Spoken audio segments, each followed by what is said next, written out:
Salut les investisseurs intelligents, c'est Monsieur Rodolphe, j'espère que vous allez bien. Aujourd'hui on est place des Vosges à Paris.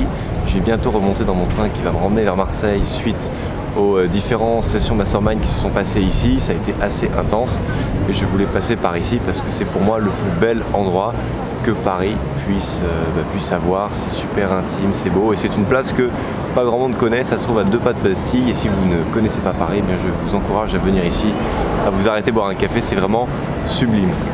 Aujourd'hui on est jeudi, comme tous les jeudis je réponds à la question de l'un d'entre vous et j'ai choisi une question très intéressante. Donc je sors mon portable et je vous reprends dans 2 minutes.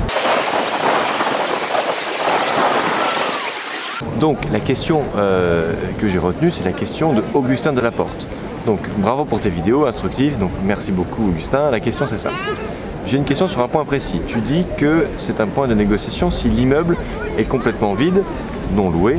Donc est-ce qu'il faut chercher des immeubles non loués? Le banquier ne va pas aimer que le cash flow soit nul au moment de l'achat. Ce n'est pas mentionné dans ta vidéo sur les types d'immeubles de rapport. Merci encore pour tout ton contenu. Donc déjà, je t'ai fait déjà un petit semblant de réponse Augustin dans la question que tu m'as posée.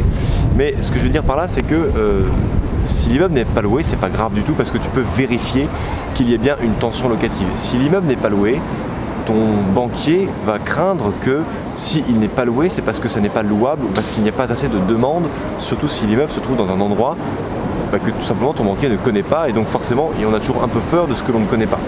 Donc déjà tu lui montres les différents métriques suivants, tu lui montres l'indice de tension locative sur le site Logservice. En fait tu tapes le tensiomètre locatif dans Google et tu vas atterrir directement sur l'interface, tu rentres le code postal, le type de bien, T2, T3, studio, appartement et compagnie, et ça va te donner des indices de tension locative.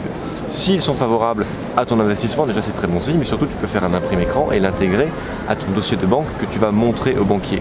Ça peut te donner déjà un premier point de vue par rapport à la tension, à la demande locale par rapport au bien que tu souhaites acheter. La deuxième chose que je peux te dire, c'est que faire une fausse annonce, c'est vraiment la meilleure des techniques. Tu fais une fausse annonce avec un prix raisonnable sur le bon coin, avec des vidéos, des photos du bien en question que tu auras fait après, et puis tu peux tout de suite voir après dans ton interface d'annonceur combien de clics tu as vu, combien de vidéos, combien de vues il y a eu sur l'annonce, combien de clics sur le numéro de téléphone et combien de mails tu as reçus. Si tu en as reçu beaucoup, c'est très positif par rapport à ta location, ça veut dire que tu arriveras sans aucun problème à trouver un locataire. Ça c'est une bonne chose. Et ensuite par rapport au prix que tu dois pratiquer, le troisième conseil que je peux te donner, c'est de demander un avis de valeur locative à l'agent immobilier avec qui tu vas faire la transaction. Pourquoi? Parce que c'est un avis de valeur sur lequel va se baser le banquier pour faire les fameux différents calculs de rentabilité. Également, ce que je peux t'encourager à faire, c'est d'aller sur la vidéo qui s'appelle, de moi que j'ai fait de Monsieur Rodolphe, qui s'appelle La vraie rentabilité.